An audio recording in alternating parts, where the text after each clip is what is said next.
ꯑꯍꯥꯟꯕꯃꯛꯇꯗ diamond TV channel ꯃꯤꯠꯌꯦꯡ ꯇꯥꯕꯤꯔꯤꯕ ꯑꯃꯗꯤ ꯇꯥꯕꯤꯔꯤꯕꯁꯤꯡꯕꯨ ꯄꯨꯁꯄꯔꯥꯅꯤ ꯂꯥꯏꯁ꯭ꯔꯝꯅ ꯇꯔꯥꯝꯅ ꯑꯣꯛꯆꯕꯒ ꯂꯣꯏꯅꯅ ꯏꯀꯣꯛꯅꯣꯅ ꯈꯨꯔꯨꯝꯖꯔꯤ꯫ ꯂꯥꯟꯊꯣꯛꯆꯔꯤ ꯄꯨꯡꯐꯝ ꯑꯁꯤꯗ ꯍꯧꯖꯤꯛ ꯂꯥꯏꯚ ꯐꯣꯟ-ꯏꯟ ꯄ꯭ꯔꯣꯒ꯭ꯔꯥꯝ ꯗꯥꯏꯃꯟ ꯇꯤꯚꯤꯒꯤ ꯀꯣꯟꯇꯦꯛ ꯅꯝꯕꯔ 7005707808 ꯅꯝꯕꯔ ꯑꯁꯤꯗ ꯀꯣꯜ ꯇꯧꯕꯤꯗꯨꯅ ꯑꯗꯣꯝꯒꯤ ꯈꯣꯏꯗꯥꯕ ꯏꯁꯩ ꯈꯟꯕꯤꯌꯨ꯫ ꯊꯥꯒꯠꯆꯔꯤ꯫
ꯇꯔꯥꯝ ꯅꯣꯛꯆꯔꯤ ꯂꯥꯏꯚꯇ ꯆꯪꯕꯤꯔꯛꯂꯤꯕ ꯃꯌꯥꯝ ꯏꯟꯐꯦꯛꯁꯟꯅ ꯅꯍꯥꯟꯈꯩꯗꯤ ꯁꯨꯝ ꯀꯥꯟꯗ ꯇꯧꯗꯕ ꯃꯥꯜꯂꯦ ꯍꯥꯏꯕꯤꯔꯛꯑꯦ꯫ ꯑꯁꯦꯡꯕꯅꯤ ꯊꯧꯔꯝꯁꯦ ꯉꯔꯥꯡ ꯄꯥꯎꯆꯦꯁꯤꯡ ꯉꯔꯥꯡ ꯁꯨꯇꯤ ꯑꯣꯏꯈꯤꯕꯅ ꯐꯣꯡꯗꯕꯗꯒꯤ ꯊꯧꯔꯝ ꯑꯁꯤ ꯂꯥꯟꯊꯣꯛꯆꯔꯤꯕꯅꯤ ꯍꯧꯖꯤꯛ ꯑꯌꯨꯛꯁꯤꯗ꯫ ꯅꯦꯅꯦ ꯍꯦꯂꯦꯟ ꯇꯔꯥꯝ ꯅꯣꯛꯆꯔꯤ, ꯏꯆꯦ ꯕꯦꯝꯆꯥ good morning, Gita Devi good morning, PS Amir ꯈꯥꯟ,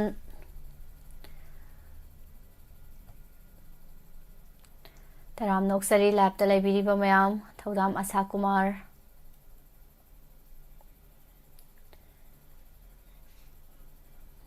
ꯃꯥꯡꯉꯣꯏ ꯀꯨꯏꯅ ꯃꯥꯡꯉꯣꯏ ꯉꯥꯏꯍꯥꯛ ꯃꯥꯡꯕꯅꯤ ꯃꯌꯥꯝ ꯀꯧꯊꯣꯛꯑꯝꯃꯒ ꯑꯩ ꯃꯥꯡꯈꯤꯕ ꯌꯥꯄꯣꯟꯇꯦ꯫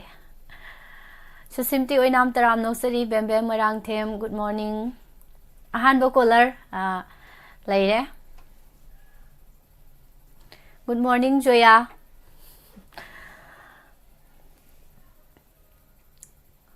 ꯃꯣꯔꯅꯤꯡ ꯃꯩꯄꯥꯛ ꯁꯅꯥ ꯃꯩꯇꯩ, ꯖꯤꯠ ꯁꯅꯥꯁꯝ꯫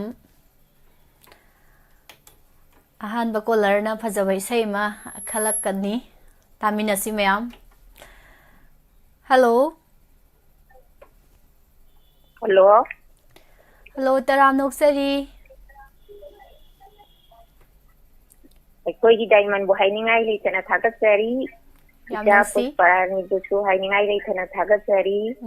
ꯗꯥꯏꯃꯟꯕꯨ ꯇꯥꯕꯤꯔꯤꯕ ꯏꯆꯤꯜ ꯏꯅꯥꯎ ꯏꯆꯥ ꯏꯅꯥꯎ ꯄꯨꯝꯅꯃꯛꯄꯨꯁꯨ ꯍꯥꯏꯅꯤꯡꯉꯥꯏ ꯂꯩꯇꯅ ꯊꯥꯒꯠꯆꯔꯤ꯫ ꯊꯥꯒꯠꯆꯔꯤ ꯏꯃꯥꯕꯨꯁꯨ, ꯏꯃꯥꯒꯤ ꯑꯩꯈꯣꯏꯒꯤ ꯗꯥꯏꯃꯟ ꯍꯥꯏꯕ ꯋꯥꯍꯩꯗꯣ ꯌꯥꯝ ꯅꯨꯡꯁꯤ꯫ ꯏꯃꯥ ꯀꯔꯤ ꯏꯁꯩ ꯇꯥꯁꯤꯒꯦ? ꯈꯣꯟꯗ꯭ꯔꯥꯛꯄꯝ ꯖꯤꯕꯟꯒꯤ ꯈꯣꯟꯖꯦꯜꯗ ꯀꯠꯊꯣꯛꯆꯕ ꯍꯥꯏꯕꯔꯥ, ꯏꯁꯩꯗꯤ ꯇꯥꯅꯤꯡꯉꯒ ꯀꯥꯎꯕꯨ ꯀꯥꯎꯊꯣꯛꯈ꯭ꯔꯦ ꯍꯥꯏꯔꯝꯗꯥꯏꯁꯤꯗ ꯐꯣꯟꯁꯤ ꯐꯪꯕꯁꯤꯗ ꯍꯔꯥꯎꯃꯟꯈꯤꯗꯅ ꯉꯔꯥꯡ ꯅꯨꯡꯗꯥꯡꯗꯣ ꯐꯣꯟ ꯐꯪꯗ꯭ꯔꯦꯕ, ꯑꯗꯨ ꯍꯧꯖꯤꯛꯁꯤꯗ ꯐꯪꯕꯁꯤꯗ ꯍꯔꯥꯎꯃꯟꯈꯤꯗꯅ ꯀꯥꯎꯊꯣꯛꯈ꯭ꯔꯦꯕ꯫ ꯍꯧꯖꯤꯛꯀꯤꯗꯣ ꯀꯠꯊꯣꯛꯄ ꯍꯥꯏꯕ꯭ꯔꯥ? ꯀꯠꯊꯣꯛꯄꯅ ꯑꯁꯦꯡꯕ ꯂꯟꯅꯤ ꯍꯥꯏꯔꯕꯁꯨ ꯍꯥꯏꯕꯗꯨ ꯑꯣꯏꯔꯕ꯭ꯔꯥ ꯏꯃꯥ? Laundry Hello. Hello, tabibra ima. Tabra. Tazare ima ritani phone Ai tawire phone se. da dadi ai TV da wani adum tai. Oh, phone da tade haiba ima gi se. Hoi TV da gi wani taba hai ta. Kamain to jano ima phone da tade hai se. Hojiki ima na haiba isei mek to. Kathok pana seng balan ni harabasu haibadu oidoi natro. Hoi. Ahanba caller oina imana yam phajaba isei maye ama tahandore mayamda. Kana tamina doino ima isei se. Diamond butabiri basinga jaga dum tamina se. Sak ti sabira bro ima hojik sibo. Sak cha dore. Kay mathel or jano yam tan na khumai da ngasi se mathen hautab za. Yung sak ka alu lo lai kai iron ban. Hangam da sufa dauni. Hangam da. Cha di bo. Sak sadri ma. Ado yam nungai ma mathen do su yam hau na sabiro nungsa yai na nungsa ju ka bu thole e. Imagi se mobile data jong ni wai sana ba se. Nungai tre delay lai re imana kaino dagi TV dagi ngang pat tara khuma abanina isei oina thajarage thagachari imarita yam phajaba isei ni mayek se mayam ta sanbiu Kudol tamjage khundrak pamji ban ki khonjal da puna taminasi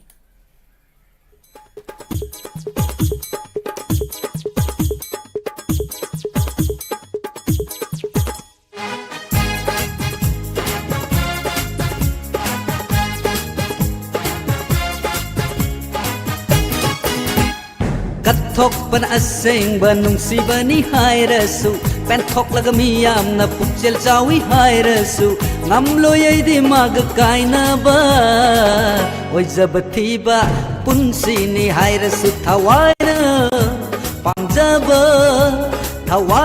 pamjaba mabudi aitagi oi janingi mabu aitagi oi janingi Kathok pan aseng banung si bani hai rasu pen thok laga miyam na pukchel chawi hai rasu ngam loi ai di mag kaina ba ngam loi ai di mag kaina ba ngam loi ai di mag kaina ba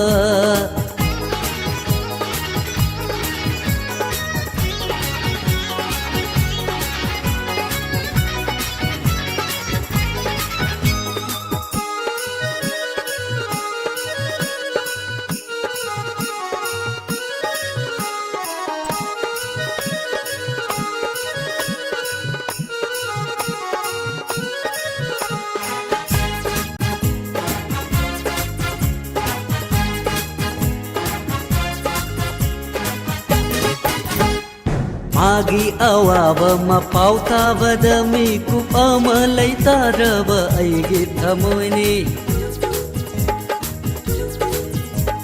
Magi awaba mapau tabada miku amalai taraba aigi thamoini Kari gumbada mana inak gitam krabada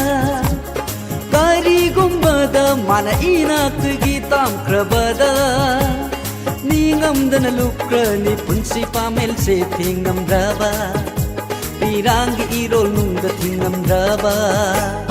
Kathok pana aseng banung si bani hai rasu pen thok laga miyam na pukchel chawi hai rasu ngam loi di mag kaina ba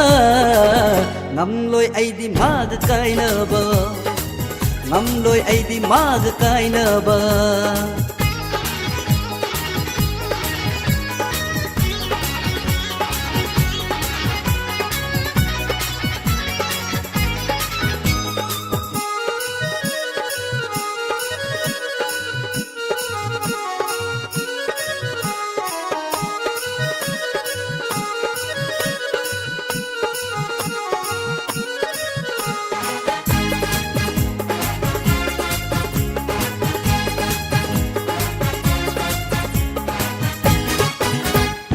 ꯆꯠꯅꯕꯤꯒꯤ ꯄꯜꯂꯤꯁꯤꯡ ꯂꯤꯁꯤꯡꯅ ꯑꯩꯕꯨ ꯃꯔꯣꯜ ꯅꯥꯏꯅ ꯊꯠꯆꯤꯟꯈ꯭ꯔꯕꯁꯨ ꯆꯠꯅꯕꯤꯒꯤ ꯄꯜꯂꯤꯁꯤꯡ ꯂꯤꯁꯤꯡꯅ ꯑꯩꯕꯨ ꯃꯔꯣꯜ ꯅꯥꯏꯅ ꯊꯠꯆꯤꯟꯈ꯭ꯔꯕꯁꯨ ꯀꯣꯛꯉꯝꯂꯣꯏ ꯀꯩꯗꯧꯅꯨꯡ ꯅꯨꯡꯁꯤ ꯃꯥꯒꯤ ꯃꯩꯁꯥꯛꯇꯤ ꯀꯣꯛꯉꯝꯂꯣꯏ ꯀꯩꯗꯧꯅꯨꯡ ꯅꯨꯡꯁꯤ ꯃꯥꯒꯤ ꯃꯩꯁꯥꯛꯇꯤ ꯀꯥꯏꯔꯕ ꯊꯃꯣꯏꯕꯨ ꯊꯦꯝꯕꯤꯅꯕ ꯀꯅꯥ ꯂꯩꯔꯔꯣꯏ ꯉꯁꯤꯒꯤ ꯇꯥꯏꯕꯪꯗ ꯀꯅꯥ ꯂꯩꯔꯔꯣꯏ ꯀꯠꯊꯣꯛꯄꯅ ꯑꯁꯦꯡꯕ ꯅꯨꯡꯁꯤꯕꯅꯤ ꯍꯥꯏꯔꯁꯨ ꯄꯦꯟꯊꯣꯛꯂꯒ ꯃꯤꯌꯥꯝꯅ ꯄꯨꯛꯆꯦꯜ ꯆꯥꯎꯏ ꯍꯥꯏꯔꯁꯨ ꯉꯝꯂꯣꯏ ꯑꯩꯗꯤ ꯃꯥꯒ ꯀꯥꯏꯅꯕ ꯑꯣꯏꯖꯕ ꯊꯤꯕ ꯄꯨꯟꯁꯤꯅꯤ ꯍꯥꯏꯔꯁꯨ ꯊꯋꯥꯏꯅ ꯄꯥꯝꯖꯕ ꯃꯥꯕꯨꯗꯤ ꯑꯩꯇꯒꯤ ꯑꯣꯏꯖꯅꯤꯡꯉꯤ ꯃꯥꯕꯨ ꯑꯩꯇꯒꯤ ꯑꯣꯏꯖꯅꯤꯡꯉꯤ ꯀꯠꯊꯣꯛꯄꯅ ꯑꯁꯦꯡꯕ ꯅꯨꯡꯁꯤꯕꯅꯤ ꯍꯥꯏꯔꯁꯨ ꯄꯦꯟꯊꯣꯛꯂꯒ ꯃꯤꯌꯥꯝꯅ ꯄꯨꯛꯆꯦꯜ ꯆꯥꯎꯏ ꯍꯥꯏꯔꯁꯨ ꯉꯝꯂꯣꯏ ꯑꯩꯗꯤ ꯃꯥꯒ ꯀꯥꯏꯅꯕ ꯉꯝꯂꯣꯏ ꯑꯩꯗꯤ ꯃꯥꯒ ꯀꯥꯏꯅꯕ ꯉꯝꯂꯣꯏ ꯑꯩꯗꯤ ꯃꯥꯒ ꯀꯥꯏꯅꯕ ꯉꯝꯂꯣꯏ ꯑꯩꯗꯤ ꯃꯥꯒ ꯀꯥꯏꯅꯕ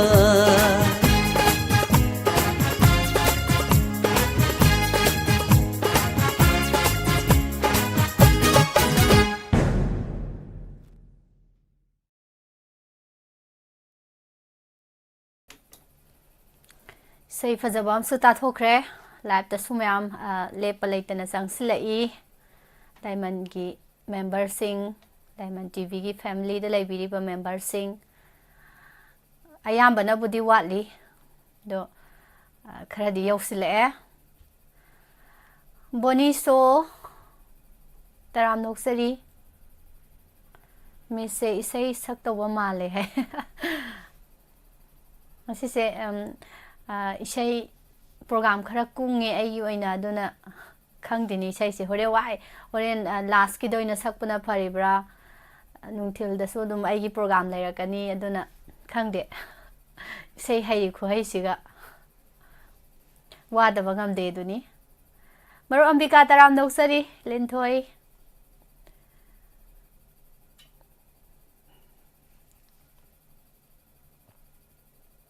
ꯏꯆꯦ ꯂꯥꯡꯂꯦꯟꯇꯣꯟ ꯇꯔꯥꯝ ꯅꯣꯛꯆꯔꯤ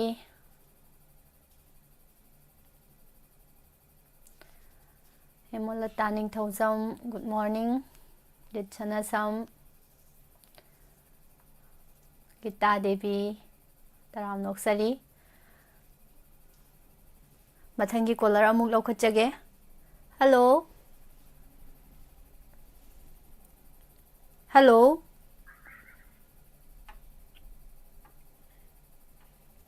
ꯍꯜꯂꯣ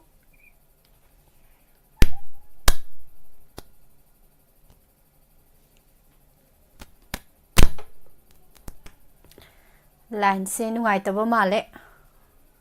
ꯍꯜꯂꯣ ꯍꯦꯜꯂꯣ ꯍꯜꯂꯣ ꯇꯥꯕꯤꯕ꯭ꯔꯣ ꯑꯣ ꯇꯥꯖꯩꯌꯦ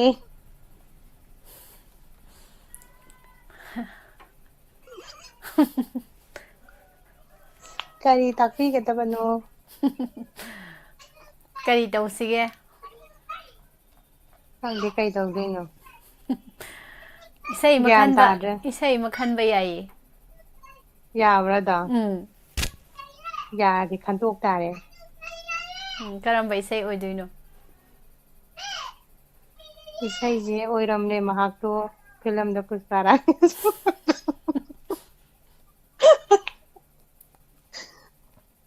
ꯑꯗꯨ ꯏꯁꯩ ꯌꯥꯎꯕꯗꯣ ꯈꯪꯗ꯭ꯔꯣ ꯑꯗꯨ ꯑꯧ ꯈꯟꯒꯦ ꯈꯪꯉꯦ ꯑꯗꯣ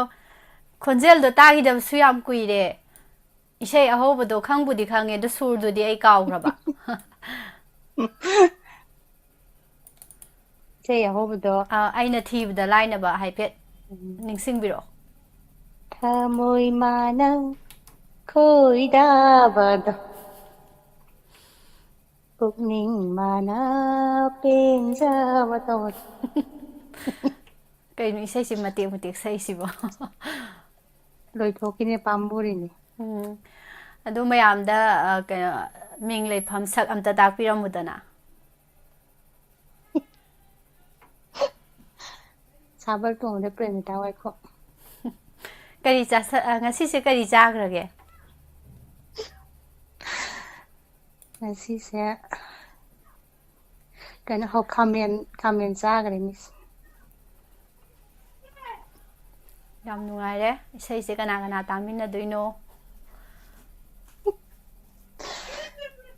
ꯃꯤꯁ ꯑꯩꯈꯣꯏ ꯗꯥꯏꯃꯟ ꯇꯤꯚꯤ ꯊꯋꯥꯏ ꯌꯥꯎꯅ ꯇꯥꯔꯤꯕ ꯑꯩꯈꯣꯏ ꯃꯌꯥꯝꯅ ꯇꯥꯃꯤꯟꯅꯖꯔꯒꯦ ꯃꯤꯁꯀ ꯌꯥꯎꯅ.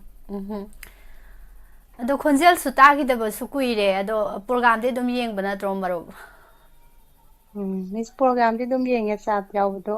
ꯌꯥꯎꯗ꯭ꯔꯕ ꯑꯗꯨꯝ ꯈꯨꯠꯁꯦ ꯈꯔ ꯆꯤꯜꯂꯦ ꯍꯟꯗꯛꯇꯤ ꯑꯗꯨꯅ ꯑꯗꯨꯝ ꯈꯨꯄꯤ ꯈꯔ ꯆꯤꯜꯂꯦꯕꯀꯣ. ꯈꯨꯕꯤ ꯈꯔ ꯆꯤꯜꯂꯦ ꯑꯗꯨ ꯑꯗꯨꯝ ꯁꯥꯏꯠꯇ ꯑꯗꯨꯝ ꯇꯥꯔꯦ. ꯌꯥꯝ ꯅꯨꯡꯉꯥꯏ. ꯀꯨꯏꯅ ꯊꯦꯡꯅꯔꯨꯗ꯭ꯔꯁꯨ ꯃꯣꯃꯣꯟꯒ ꯅꯣꯛꯇꯅ ꯄ꯭ꯔꯣꯒꯥꯝꯒ ꯁꯔꯨꯛ ꯌꯥꯔꯛꯄꯁꯦ ꯌꯥꯝ ꯅꯨꯡꯉꯥꯏ. ꯑꯩꯁꯨ ꯐꯣꯟꯗꯣ ꯇꯛ ꯂꯥꯎ ꯑꯣꯠꯄꯗꯨꯗ ꯆꯠꯊꯣꯛꯈ꯭ꯔꯦ. ꯑꯗ ꯁꯨꯝ ꯈꯪꯅꯣꯏ ꯅꯣꯛꯅꯤꯡꯉꯛꯑꯕ. ꯍꯥꯏꯗꯤ ꯃꯤꯗꯤ ꯗꯥꯏꯃꯟ ꯇꯤꯚꯤꯗ ꯀꯣꯜ ꯇꯧꯕꯁꯦ ꯐꯪꯗꯦ ꯍꯥꯏꯕ. ꯑꯩꯈꯣꯏꯅ ꯍꯦꯛ ꯅꯝꯃꯨꯔꯗꯤ ꯑꯗꯨꯝ 2ꯔ 3ꯔ ꯅꯝꯕꯗ ꯍꯦꯛꯇ ꯆꯠꯈꯤꯕ. ꯑꯃꯨꯛꯇꯪ ꯅꯝꯕꯗ ꯆꯠꯄꯁꯨ ꯌꯥꯎꯋꯦꯕ. ꯍꯣꯏ. ꯑꯗ ꯁꯨꯝ ꯈꯪꯉꯦ ꯅꯣꯛꯅꯤꯡꯉꯦ ꯍꯥꯏꯗꯤ. ꯅꯣꯛꯄꯗꯤ ꯀꯩꯁꯨ ꯀꯥꯏꯗꯦꯗ. ꯁꯥꯎꯗꯕꯨ ꯁꯥꯎꯖꯟꯕꯤꯔꯛꯀꯅꯨ. ꯍꯣꯏ ꯅꯣꯛꯄꯒꯤꯗꯤ ꯁꯥꯎꯕꯗꯤ ꯐꯠꯇꯦ. ꯅꯣꯛꯄꯅ ꯐꯩ. ꯍꯣꯏ. ꯏꯁꯩ ꯇꯥꯊꯣꯛꯑꯁꯤꯀꯣ ꯑꯗꯨꯗꯤ. ꯍꯣꯏ ꯃꯤꯁ ꯌꯥꯝ ꯅꯨꯡꯉꯥꯏꯔꯦ. ꯊꯥꯒꯠꯆꯔꯤ. ꯃꯣꯃꯣꯟ ꯅꯣꯛꯇꯅ ꯑꯗꯨꯝ ꯂꯩꯕꯤꯌꯨ. ꯅꯨꯡꯉꯥꯏꯅ ꯏꯁꯩꯁꯤꯁꯨ ꯇꯥꯕꯤꯌꯨ. ꯍꯣꯏ.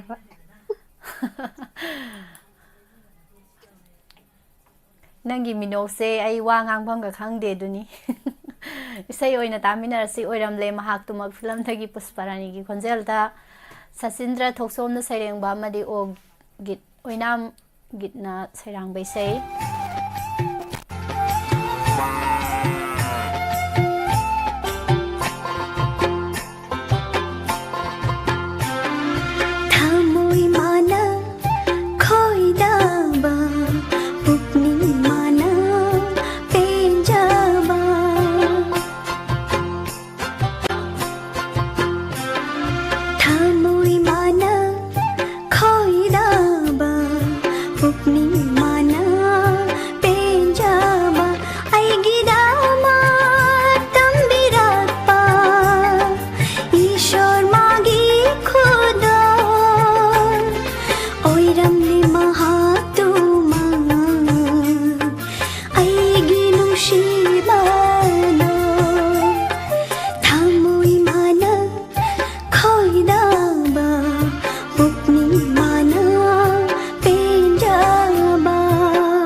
ꯏꯁꯩꯁꯦ ꯐꯖꯃꯟꯗꯅ ꯂꯣꯏꯈꯤꯕ ꯈꯪꯍꯧꯗ꯭ꯔꯦ ꯁꯤꯒꯤ ꯃꯔꯨꯞ ꯄ꯭ꯔꯦꯃꯤꯇꯥꯒꯤ ꯃꯃꯥꯡꯗ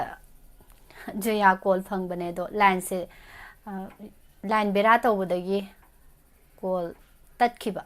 ꯑꯗꯣ ꯁꯥꯎꯔꯤ ꯏꯁꯩ ꯊꯥꯔꯛꯑꯣ ꯍꯥꯏꯁꯤꯅꯦ ꯊꯥꯔꯛꯄ ꯌꯥꯗ꯭ꯔꯒ ꯁꯣꯔꯦꯟ ꯖꯌꯥꯒꯤ ꯏꯁꯩ ꯑꯃ ꯁꯛꯂꯛꯑꯒ ꯂꯣꯏꯔꯦꯗ ꯊꯥꯒꯠꯆꯔꯤꯕꯅꯤ ꯖꯣꯏ ꯆꯅꯕꯝ ꯖꯣꯏ ꯀꯨꯃꯥꯔ ꯑꯣꯏꯅꯥꯝ ꯉꯁꯤꯅ ꯑꯍꯥꯟꯕꯅꯤ ꯍꯥꯏꯕꯤꯔꯛꯑꯦ ꯒꯨꯗ ꯃꯣꯔꯅꯤꯡ ꯇꯔꯥꯝ ꯅꯣꯛꯆꯔꯤ ꯃꯃꯥ ꯃꯦꯃꯥ ꯌꯦꯟꯗ꯭ꯔꯦꯝꯕꯝ ꯒꯨꯗ ꯃꯣꯔꯅꯤꯡ ꯃꯃꯥ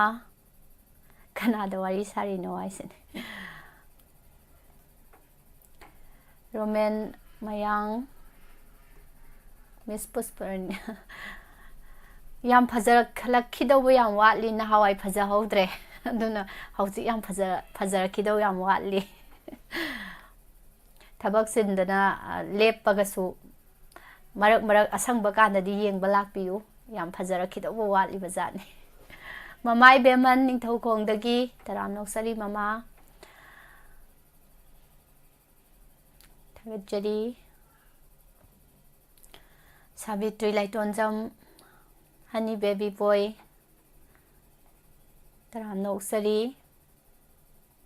ꯑꯃꯨꯠꯇꯩ ꯆꯅꯨ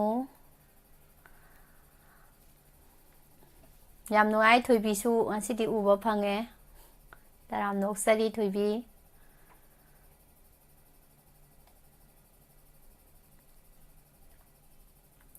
ꯏꯕꯨꯡ ꯍꯦꯟꯗꯤ ꯂꯥꯏꯁ꯭ꯔꯝ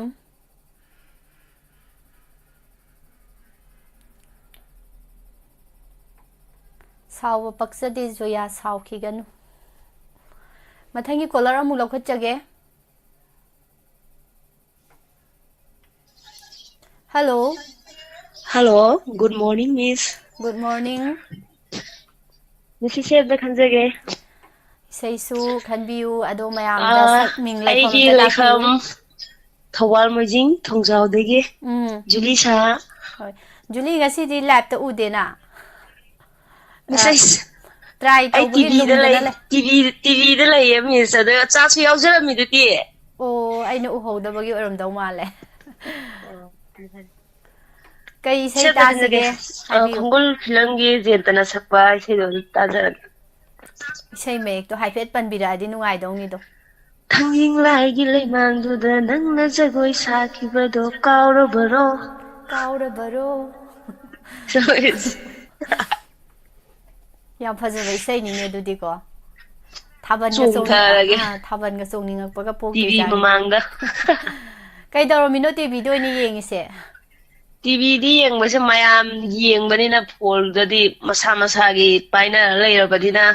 ꯑꯗꯣ ꯀꯝꯕꯜ ꯃꯔꯨ ꯑꯣꯏꯅ ꯑꯃꯃꯝ ꯏꯟꯁꯤꯜꯂꯒ ꯇꯤꯚꯤ ꯃꯃꯥꯡꯗ ꯐꯝꯃ ꯂꯣꯏ ꯂꯩꯅꯔꯦ. ꯃꯔꯨ ꯑꯣꯏꯅ ꯃꯣꯕꯥꯏꯜꯗ ꯌꯦꯡꯕꯗ ꯑꯩꯁꯤ ꯄꯤꯛꯇ꯭ꯔꯨ ꯄꯤꯛꯑꯝꯗꯣꯏꯅꯦ ꯑꯗꯣ ꯇꯤꯚꯤꯗ ꯌꯦꯡꯕꯗꯤ ꯆꯥꯎꯔꯝꯗꯣꯏꯅꯤ. ꯑꯗꯣ ꯃꯣꯕꯥꯏꯜꯒꯤꯁꯨ ꯃꯥꯒꯤ ꯖꯨꯝ ꯆꯥꯎꯊꯣꯛꯅꯉꯥꯏ ꯇꯧꯔꯒꯗꯤ ꯐꯩꯅ ꯎꯔꯒꯗꯤ ꯆꯥꯎꯕ ꯑꯗꯨ ꯐꯩꯅ ꯎꯈꯤꯕꯗꯩ ꯆꯥꯠ ꯎꯗꯕ ꯍꯥꯏꯇꯥꯔꯦ. ꯑꯗꯣ ꯇꯤꯚꯤꯗ ꯑꯣꯏꯅ ꯆꯥꯎꯅ ꯌꯦꯡꯉꯦꯕꯀꯣ. ꯑꯥ. ꯅꯥꯀꯣꯡꯅ ꯃꯊꯧ ꯇꯧꯔꯦ ꯃꯤꯠꯀꯤꯁꯨ ꯃꯊꯧ ꯇꯧꯔꯦ. ꯀꯅꯥ ꯀꯅꯥ ꯇꯥꯃꯤꯟꯅꯗꯣꯏꯅꯣ ꯖꯨꯂꯤ ꯏꯁꯩꯁꯦ. ꯑꯩꯈꯣꯏ ꯁꯤꯗ ꯐꯝꯃꯤꯟꯅꯔꯤꯕ ꯆꯤꯆꯦ ꯈꯣꯏ. ꯃꯤꯡ ꯍꯥꯏꯐꯦꯠ ꯄꯟꯕꯤꯌꯨꯗꯅ ꯀꯅꯥ ꯀꯅꯥꯅꯣ ꯆꯤꯆꯦ ꯈꯣꯏꯗꯣ. ꯑꯁꯃꯥ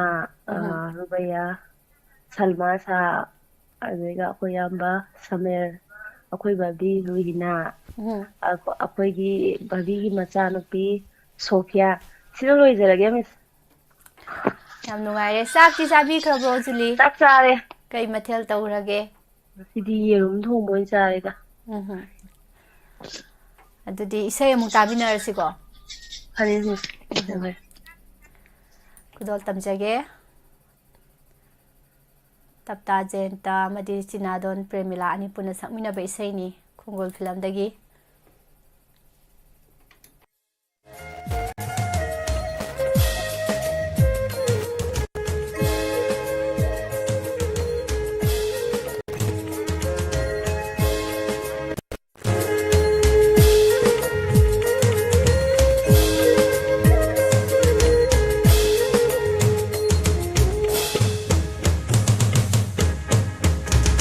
Hãy subscribe cho kênh Ghiền Mì Gõ để không bỏ lỡ साखीबदो याखै चत्ती थाबा अइबु काउरबरो फुलो फुंफम अगोमदगी जगुई साने सलक्कीबो मसानानदा पाखं अइबु काउरबरो थांजिं लाइगे लैमानगुगो नंगना खोइबि साखीबदो याखै चत्ती थाबा अइबु काउरबरो फुलो फुंफम अगोमदगी जगुई साने सलक्कीबो मसानानदा पाखं अइबु काउरबरो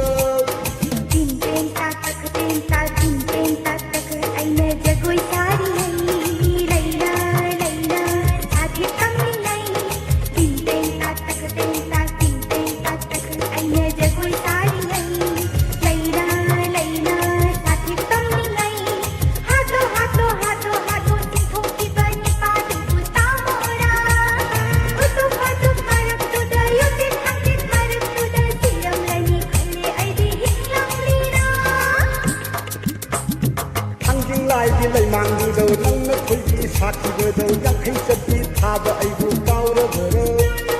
फुलो फुंफम अगोमदगी जगुई साने सलक्कीबो मसानानदा पाखं अइबु काउरबरो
Taram Noksari Mama Pramolaishram Sajita Sahani, good morning. Naubi Kuman Taram Noksari Robot Yumnam Mangang Nongsa Ning Siam Sang ko. Good morning Haizari.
kunbani ina kunbani ina kunbani ina kunbani thanging lai gi lai mang du do nang na thai ki sak ki do yak thai sap ki tha do ai bu kaw ra do lo kum tham adom da gi sa koi sa na sang lak ki do ma tha nan ma phat thang ai bu kaw ra do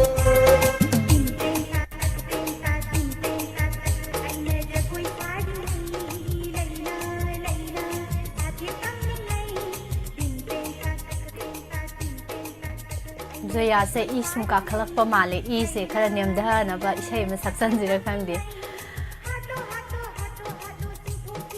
che sarani kon thau sam taram nok sari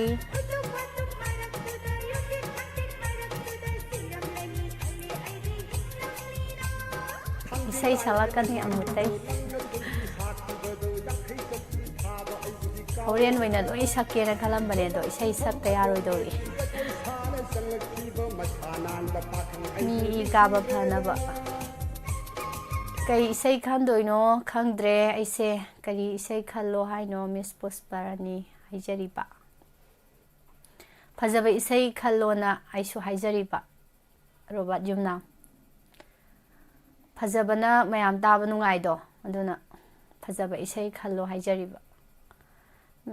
sangba matamda lakpibagi damakta thagachari Thagachari hai tai Ibung Hendi Laishram Taram Noksari Marup Sangita Taram Noksari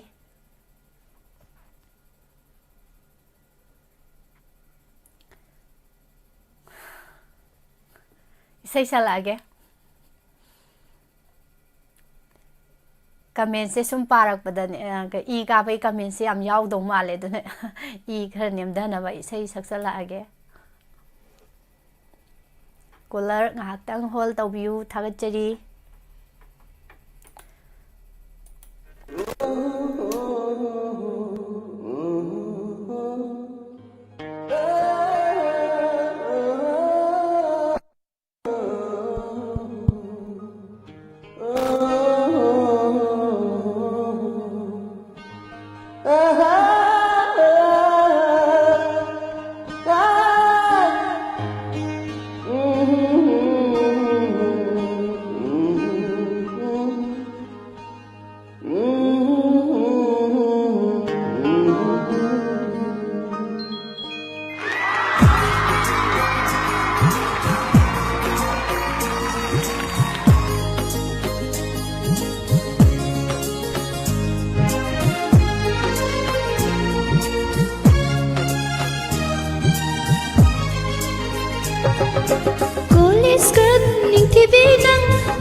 College girl, ning TV nang, mit yin chum da bi ꯉꯥꯎꯖꯕꯤ ꯄꯥꯝꯗꯕꯁꯥ ꯅꯨꯡꯁꯤꯗꯕꯁꯥ ꯄꯥꯝꯗꯕꯁꯥ ꯅꯨꯡꯁꯤꯗꯕꯁꯥ ꯋꯥꯖꯍꯧꯅꯤ ꯅꯪ ꯃꯤꯅ ꯍꯥꯟꯈꯤꯅꯤ ꯋꯥꯖꯍꯧꯅꯤ ꯅꯪ ꯃꯤꯅ ꯍꯥꯟꯈꯤꯅꯤ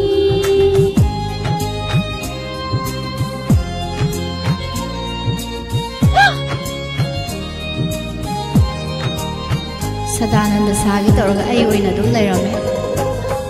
ꯃꯍꯧꯁꯥꯏ ꯃꯍꯧꯁꯥꯏ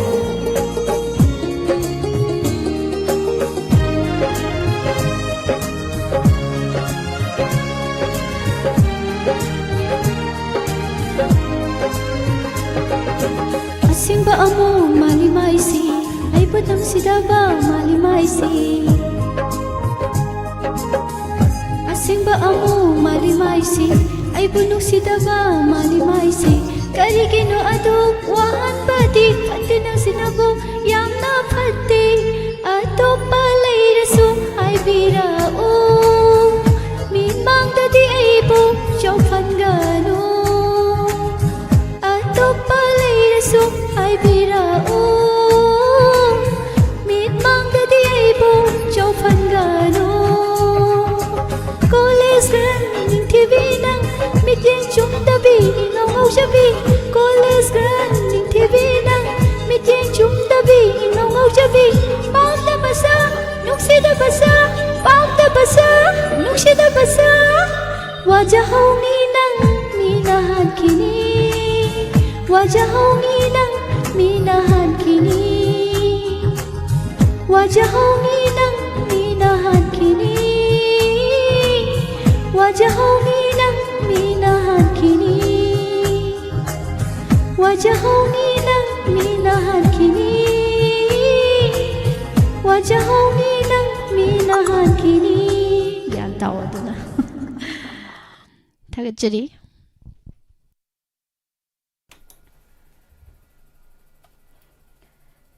감도바 이세세 타게쩌리 ꯃꯌꯥꯝ ꯄꯨꯝꯅꯃꯛ ꯖꯒꯣꯏ ꯂꯣꯏ ꯁꯥꯔꯝꯕꯩ ꯋꯥꯅꯤ ꯑꯩ ꯈꯛꯇ ꯉꯥꯏꯔꯦ ꯁꯥꯍꯧꯗ꯭ꯔꯤꯁꯦ ꯏꯁꯩ ꯁꯛꯏꯉꯩꯗ ꯀꯣꯂꯔ ꯑꯃꯨꯛ ꯂꯧꯈꯠꯆꯒꯦ hello Hello, good morning. Good morning Pusparani. ꯇꯔꯥꯝ ꯅꯣꯛꯆꯔꯤ ꯃꯃꯥ ꯃꯤꯡ ꯂꯩꯐꯝ ꯍꯥꯏꯕꯤꯌꯨ ꯃꯃꯥꯒꯤ Haurang Sabandagi, Borani. Isai yam fajai. Thank you ꯃꯃꯥ ꯑꯗꯣ ꯃꯃꯥꯒꯤꯗꯤ ꯀꯔꯝꯕ ꯏꯁꯩ ꯈꯟꯕꯤꯗꯣꯏꯅꯣ Aigidi Lamjaba Suram Filamdagi Kamalana Sakpa Nangdi Chale Taklamdana Nasai Hopato Tajagi Chaibima. ꯌꯥꯝ ꯐꯖꯕ ꯏꯁꯩꯅꯤ ꯃꯃꯥ ꯇꯥꯈꯤꯗꯕꯁꯨ ꯀꯨꯏꯔꯦ ꯏꯁꯩꯁꯦ ꯃꯃꯥ ꯀꯅꯥ ꯀꯅꯥ ꯇꯥꯃꯤꯟꯅꯒꯅꯤ ꯏꯁꯩꯁꯦ Isaije Diamondgi Latte Yaiba TV Mamangda Phama Tariba Mayamga Taminazarage Haujuji Aigdi Thanda Laye Mayamga Dum Taminazarage ꯃꯃꯥ ꯇꯤꯚꯤꯗ ꯌꯦꯡꯉꯤꯔꯣ ꯑꯗꯨꯒ ꯃꯣꯕꯥꯏꯜꯗ ꯑꯣꯏꯅ ꯌꯦꯡꯉꯤꯔꯣ Mobile oina yengmane YouTube ta. ꯍꯣꯏ Babado sake taklamdana sakhiba kuire adugi anta taage tawbane ba isaise. ꯊꯥꯒꯠꯆꯔꯤ ꯃꯃꯥ ꯑꯗꯣ ꯆꯥꯛꯇꯤ ꯆꯥꯕꯤꯔꯕ꯭ꯔꯥ ꯃꯃꯥ ꯉꯁꯤꯒꯤ ꯆꯥꯛ ꯆꯥꯖꯔꯦ ꯀꯩꯅꯣ ꯈꯥꯃꯦꯟ ꯁꯤꯟꯕꯤꯒ ꯍꯋꯥꯏꯗ꯭ꯔꯥꯒ ꯀꯥꯡꯁꯣꯏ ꯇꯧꯔꯦ ꯍꯋꯥꯏꯖꯥꯔꯒ ꯎ ꯃꯣꯔꯣꯛꯀ ꯃꯦꯠꯂꯦ ꯑꯗꯨꯒ ꯆꯥꯊꯣꯛꯑꯦ ꯆꯥꯛ ꯂꯥꯝꯃꯛꯇꯣꯔꯦ ꯏꯆꯥ ꯏꯕꯦꯝꯗꯤ ꯆꯥꯗ꯭ꯔꯤꯕ꯭ꯔꯣ ꯆꯥꯗ꯭ꯔꯤ ꯊꯧꯔꯝ ꯂꯣꯏꯔ ꯆꯥ ꯇꯥꯕꯅꯤꯅꯦ ꯃꯃꯥ ꯑꯩꯈꯣꯏꯗꯤ ꯆꯥꯠꯇꯁꯨ ꯊꯦꯡꯅꯗꯦ ꯑꯗꯣ ꯁꯨꯃꯥꯏꯅꯒ ꯃꯃꯥ ꯑꯩꯈꯣꯏ ꯃꯌꯥꯝ ꯊꯧꯔꯝ ꯌꯦꯡꯕꯤꯔꯤ ꯇꯥꯕꯤꯔꯤ ꯈꯪꯖꯕ ꯈꯣꯟꯖꯦꯜ ꯇꯥꯖꯕ ꯐꯪꯕ ꯌꯥꯝ ꯅꯨꯡꯉꯥꯏꯖꯩ ꯃꯃꯥ ꯑꯩꯁꯦ ꯆꯥꯠꯇ ꯏꯕꯗꯣ ꯃꯤꯠꯁꯦ ꯐꯠꯇꯗꯅ ꯏꯕꯁꯨ ꯎꯗ꯭ꯔꯦ ꯆꯥ ꯊꯣꯛꯄꯁꯨ ꯉꯝꯗ꯭ꯔꯦ ꯑꯗꯨꯅꯅꯦ ꯁꯨꯃꯥꯏꯅ ꯈꯔꯒꯗꯤ ꯈꯜꯂꯛꯑꯦ ꯍꯣꯏ ꯑꯗꯨꯒ ꯄꯨꯛꯅꯤꯡꯒꯤ ꯋꯥꯔꯣꯟꯗꯁꯨꯅꯦ ꯋꯥ ꯉꯥꯡꯕ ꯍꯩꯇꯕꯅꯤꯅꯅꯦ ꯃꯔꯛ ꯃꯔꯛꯇ ꯑꯩꯈꯣꯏ ꯇꯥꯖꯔꯤꯅ ꯍꯦꯛ ꯈꯪꯍꯜꯂꯦ ꯁꯥꯔꯗ ꯌꯥꯝ ꯅꯨꯡꯉꯥꯏꯖꯩ ꯃꯃꯥ ꯑꯗꯣ ꯍꯣꯔꯦꯟ ꯂꯣꯏꯁꯜꯂꯛꯄꯗ ꯁꯥꯔ ꯖꯦꯝꯁꯀꯤ ꯌꯦꯅꯤꯡꯗꯣ ꯑꯝꯇ ꯍꯨꯟꯖꯜꯂꯛꯎꯅꯦ ꯃꯃꯥ ꯇꯥꯒꯦ ꯍꯣꯏ ꯃꯃꯥ ꯌꯦꯡꯖꯔꯛꯀꯦ ꯊꯥꯒꯠꯆꯔꯤ ꯍꯣꯏ ꯃꯃꯥ ꯑꯗꯨꯗꯤ ꯏꯁꯩ ꯇꯥꯃꯤꯟꯅꯔꯁꯤꯀꯣ ꯃꯃꯥ ꯊꯥꯒꯠꯆꯔꯤ ꯃꯃꯥꯅ ꯈꯣꯏꯗꯥꯕꯤꯔꯤꯕ ꯏꯁꯩ ꯂꯝꯖꯥ ꯄꯔꯁꯨꯔꯥꯝ ꯐꯤꯂꯝꯗꯒꯤ ꯅꯪꯗꯤ ꯆꯠꯂꯦ ꯇꯥꯛꯂꯝꯗꯅ ꯁꯣꯡꯊꯥꯝ ꯀꯃꯂꯥꯒꯤ ꯈꯣꯟꯖꯦꯜꯗ KS Fulendrona Saireng Bisay Kudol Tamjari Nangdi Jatli Taklam Dana Nangdi Jatli Taklam Dana Aigi Thalai Aigi Thalai Oiriba Nangdi Jatli Taklam Dana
Sadri ay noktsari Victory now ꯇꯣꯉꯥꯟꯕ ꯇꯔꯥꯝ ꯅꯣꯛꯆꯔꯤ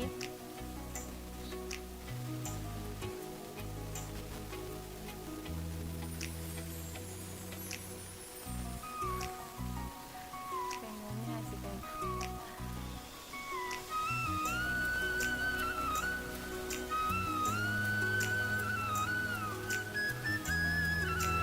ꯅꯣꯛꯆꯔꯤ ꯃꯃꯥ ꯂꯇꯥ ꯌꯦꯡꯈꯣꯝ ꯇꯔꯥꯝ ꯅꯣꯛꯆꯔꯤ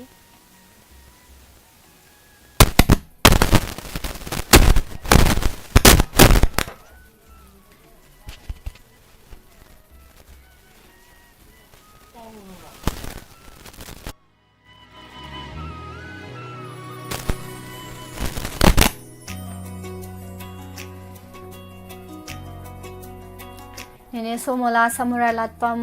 Taram Noksari Mathangi Kolara Muk Lokachage Hello Hello. Taram Noksari Ming Leifam Haibiu Tachingdagi Lalita tawine. Yam Kuire Thengnakidaba Kuire yam nungaijade. Ni jarakpadai sauro amagi hajare. Thagachari adu kari isai tasigi dine haibiu Magen thana ngairi haiba film dudagi isai to matiam tang nangjarke. Yai Mai to hai boina. Nangi nungsibana ngauhalle aibo nangi wahaina ngauhalle aibo nangi nungsibana hundona pudire miko khudingi nangi na tauda laita handre aigi pukning wakal nangi nungsibana ngauhalle aibo Yam Fazana Nantore Thagachari Nine Kana isai sitamina gani nine haibiu Thauramjibu tabiriba punamaka dum taminajaraganne. Thagachari adudi launa punap taminajaraga. Hoi nungaina tajage sei yam phajaba isai ni Thagachari nine adudi isai khudol tamjarage Thagachari Naken Thana Ngai film dagi Pusparani amadi Nauboy ani puna sakminaba yu Gandhi gi mayekta sakliba isai ni Nangi nushibana ngauhalle aibo nangi wahaina ngauhalle aibo nangi nushibana humdona po mere makeup khodengi nangi na tawna laita hande aigi pukning wakhal Nangi nungsibana ngauhalle aibu nangi wahaiduna ngauhalli nangi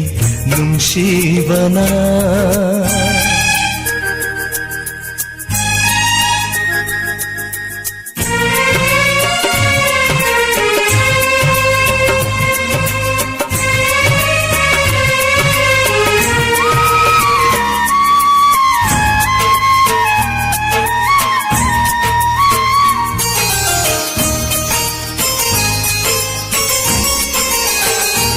Oi biu nang nanong damba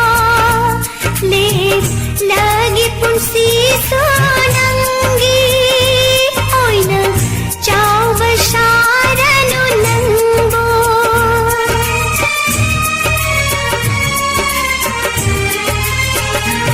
Oi biu nang na aigi Lep lage pun sisu nangi Pakrat jau bisharanu nangbu aise nangi Oh nang se aigi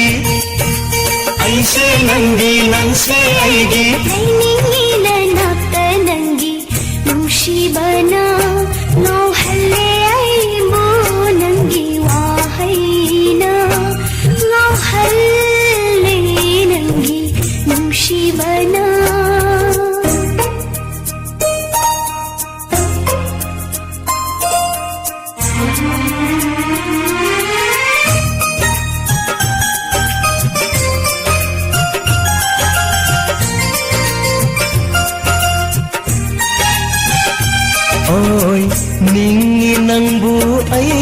ꯃꯇꯥꯒꯤ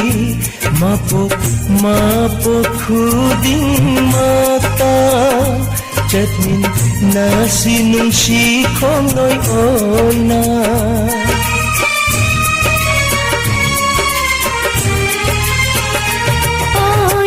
जगी खली ऐतागी मपो खुदे माता खूबी यूने खुजे पालोय नाना नन्ना चट्टा माफम खुदे नन्ना चट्टा माफम खुदे इन जगे नमिगुम नंगी नुंशिबना ꯉꯥꯎꯍꯜꯂꯦ ꯑꯩꯕꯨ ꯅꯪꯒꯤ ꯋꯥꯍꯩꯗꯨꯅ ꯉꯥꯎꯍꯜꯂꯦ ꯑꯩꯕꯨ ꯅꯪꯒꯤ ꯅꯨꯡꯁꯤꯕꯅ ꯍꯨꯝꯗꯨꯅ ꯄꯨꯕꯤꯔꯦ ꯃꯤꯀꯨꯞ ꯈꯨꯗꯤꯡꯒꯤ ꯅꯪꯒꯤ ꯅꯇꯧꯗ ꯂꯩꯇꯥꯍꯟꯗꯦ ꯑꯩꯒꯤ ꯄꯨꯛꯅꯤꯡ ꯋꯥꯈꯜ ꯅꯪꯒꯤ ꯅꯨꯡꯁꯤꯕꯅ ꯉꯥꯎꯍꯜꯂꯦ ꯑꯩꯕꯨ ꯅꯪꯒꯤ ꯋꯥꯍꯩꯅ ꯉꯥꯎꯍꯜꯂꯦ ꯅꯪꯒꯤ ꯅꯨꯡꯁꯤꯕꯅ ꯊꯥꯒꯠꯆꯔꯤ ꯃꯌꯥꯝ ꯄꯨꯝꯅꯃꯛ ꯏꯕꯨꯡ ꯔꯣꯕꯤ ꯇꯔꯥꯝ ꯅꯣꯛꯆꯔꯤ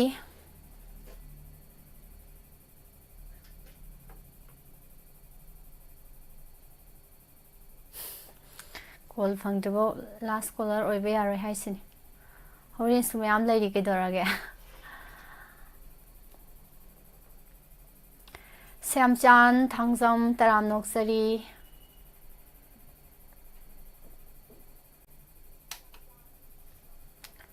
ꯔꯤꯅꯥ ꯊꯥꯡꯖꯝ ꯇꯔꯥꯝ ꯅꯣꯛꯆꯔꯤ ꯕꯣꯝꯆꯥ ꯅꯣꯡꯃꯥꯏꯊꯦꯝ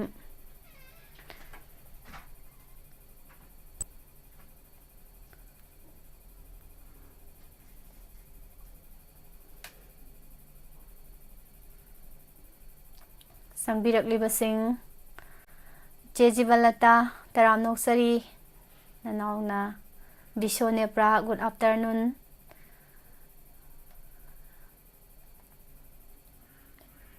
ꯗꯤꯅ ꯇꯔꯥꯝ ꯅꯣꯛꯆꯔꯤ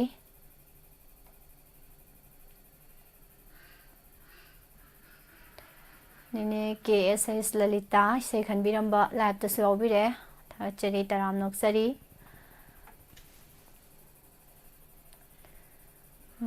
ꯍꯨꯏꯔꯦꯝ ꯃꯩꯄꯥꯛꯁꯅꯥ ꯊꯣꯏꯕꯤ ꯇꯔꯥꯝ ꯅꯣꯛꯆꯔꯤ ꯃꯃꯥ ꯕꯤꯃꯣꯂꯥ ꯀꯣꯟꯁꯝ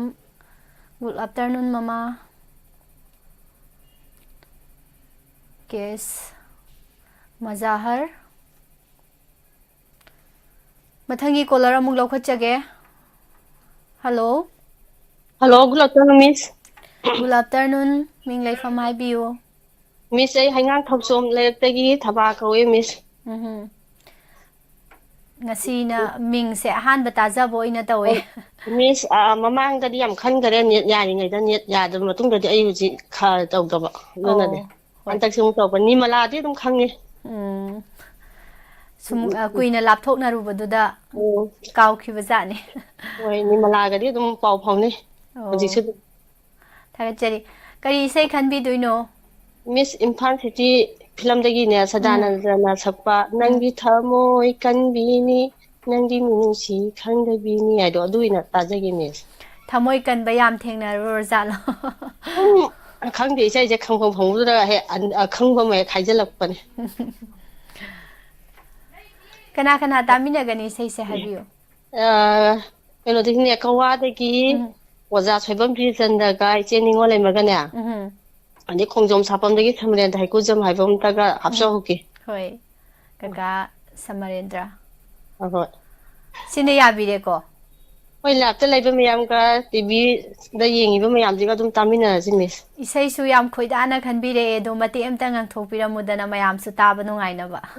मिस ngangaro हे मथंगिदा फंगबदा मुंगांगे होय इसै हंदा मथंगी फंगदे इसैजे फजाना खंगागाने फारागा आई दुम तौरागे होय याम नुंगाइ थागचरी मथंगदा अमुकसु थेंगनाबो ओइसी मिस थागचरी इम्फाल सिटी फिल्म दगी नंगदी थमोय कनबीनी नंगदी मिनुंसी खंगदबीनी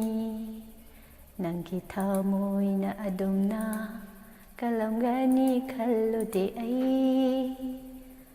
ꯀꯔꯤ ꯏꯔꯥꯜ ꯂꯩꯗꯨꯅ ꯅꯪꯅ ꯑꯩꯕꯨ ꯃꯤꯔꯥꯏꯔꯤꯕ ꯑꯩ ꯂꯣꯏ ꯁꯛꯇꯣꯛꯈꯤꯗꯧꯔꯦꯅꯦ ꯏꯁꯩ ꯇꯥꯃꯤꯟꯅꯔꯁꯤ ꯑꯃꯣꯝ ꯁꯗꯥꯅꯟꯗꯒꯤ ꯈꯣꯟꯖꯦꯜꯗ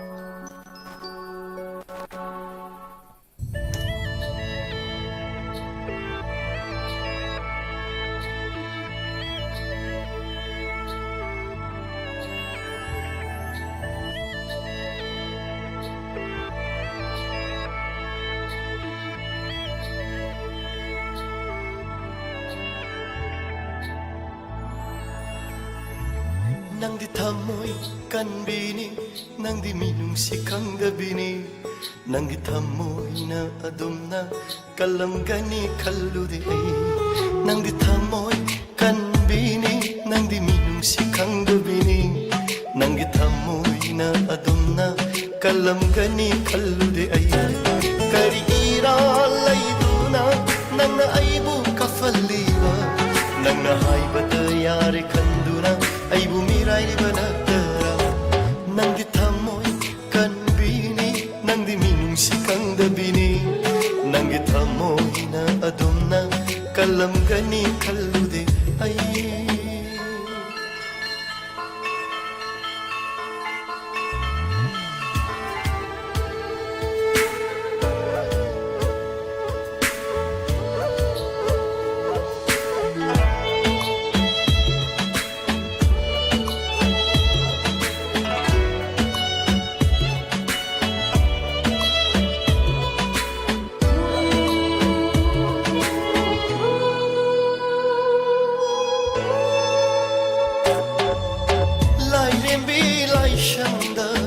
चतुना इवानी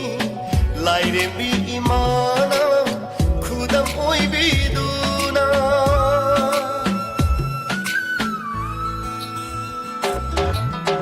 अइगिदमक लेप्लनी वासखिबा नंगना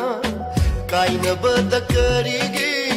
किद्रिबा ngasiदी अइंगोंदा तनत्तना मपुदा सुमिनम्नी अइंगोंदा तनत्तना मपुदा सुमिनम्मी मधुकी चैराकी सोइदना फंगमी नंदी थम्मोय कनबीनी नंदी मिनुंसी खंगदबीनी नंगी थम्मोयना अदुमना कलमगनी खल्लुदे अई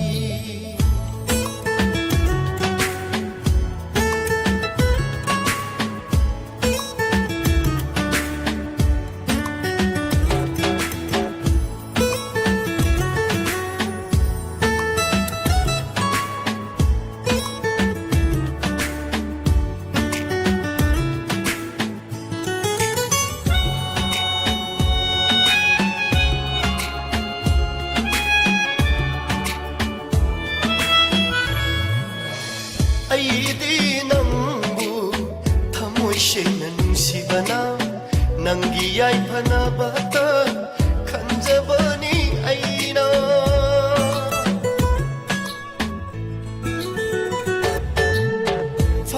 फंगलाबनीना ओइजबना हाकी पामनरबनीना नाहक्तबुमीना नंगीदा मवाजखिवा नंगीदा मखंजखिवा अमोबा अइबुदी पामलमलनी ने काइनवा नंगी थमोय कनबीनी नंगी मिनुंसी खंगदबीनी नंगी थमोयना अदुमना कलमगनी खल्लुदे अई नंगी थमोय कनबीनी नंगी मिनुंसी खंगदबीनी नंगी थमोयना अदुमना कलमगनी खल्लुदे अई नंगी थमोय कनबीनी कनबीनी कनबीनी बोनी की से आए अदुम सगलो ताब नुंगाई अदुम ताब सोइजगे कमेंट याम फसे वेन शर्मा साक साजद्री message उजरे थागतचरी नुंसिबगी ममल Thank you. Roman mayang Miss Isay yamna hayrameko mathangda amuk aiga amuk sakminase habire yaye sakminase ado aidi isay yam haybanina haitaba miga sakminaba yaroi aduna khara phajana tamau natradi ko ngaujani aina mathak makha olakpada tagachari Kaka Birasandra Soibam Taram Noksari Mama Chaubi Hijam Taram Noksari Marakta sum yauba changbirakpa sum leiba mayamse ming sum panjaninge aduna yengjari ni yaukhiba singdo hingliba punsi se saglo haisini saglake 이 가보도 파타로고 이세 호렌 살락게 로약보다 로이스 로약도래 나우 토솜 다이먼 TV 따람 녹서리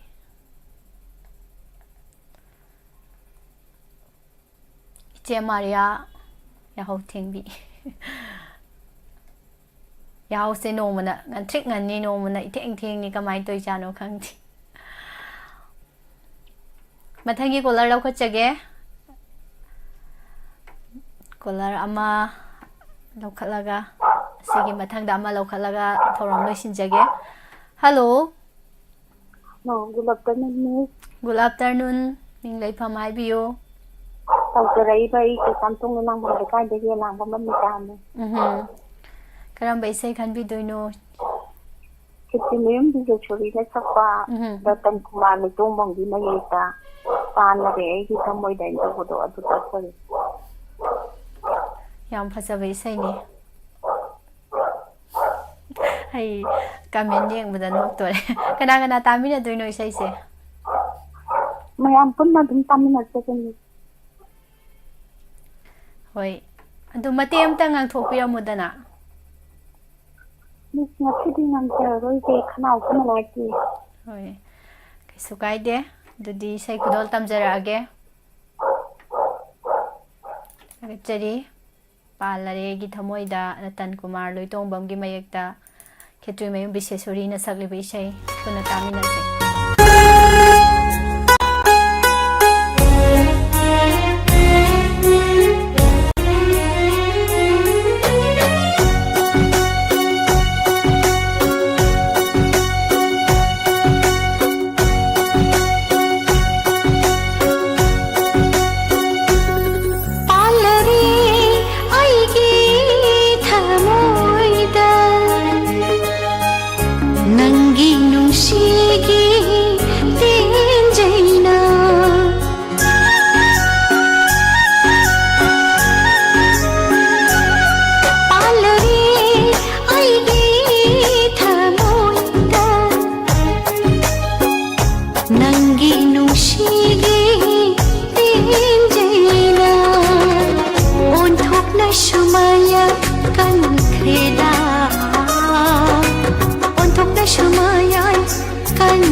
Nangi cham chaba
kai hai ramba nung shiwa hai kayana manglanda tau halle aigi wa khal manglanda tau halle aigi wa khal oi halle aibu anaubi oi halle aibu anaubi palare aigi thamoida nangi nushi ai yam nok ni ka dore ko mayam nok pa khang mayam wai na musu ko gram ne na sau vi da mama hang ngasi de ko ra roi ki ai nga han ko bu kai mai ra ki dab du da adum mama oi ra ma ni na dum ko ri ni mi ai ding amaroi da ning no ibung sarat miss queen unadraga no phado unabase mise phajabe helame toina unaragadi phajade kamai tori bano haise toina unaba kanda ibung ne sai he khalli dana da sai do thaba hek nang hoda ba he yawi dana aduda tharakte haibagi sauning badum leidana mise asauba aduga nusidaba mise phajade dana phajarasu nusidade dana aduna sauning amnina nusidrabani sei tharakte na nusidrabnina phajabado mangki baneba adugi neba sei bu tharadi as thagachari chan pe le sei thabirak panungai jai na tawdana masida nungai dana phajadrasu phajai gan puai hajala kadoineba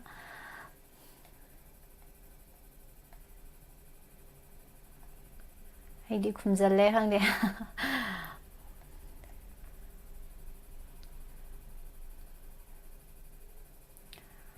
loisle soidana sakla ge sei kano collar ama khatangai lokhatoise khorakpam biki sing tarham noksari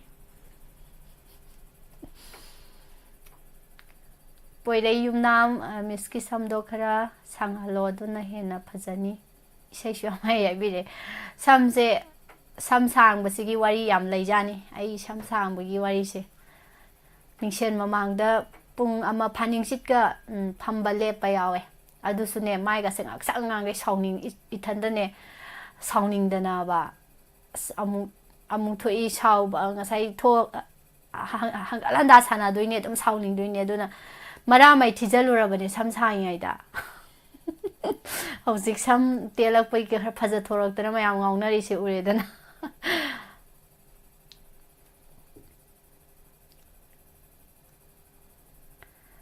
thagachari khorak pambiki boni lona yengbadi khoidaba kanabo yawbano chirol hebi misna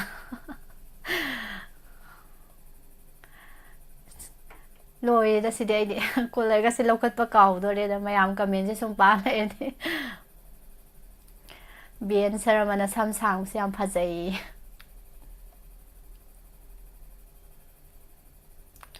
sahim da sam marirak mangarak ka pi record parim ne se hoje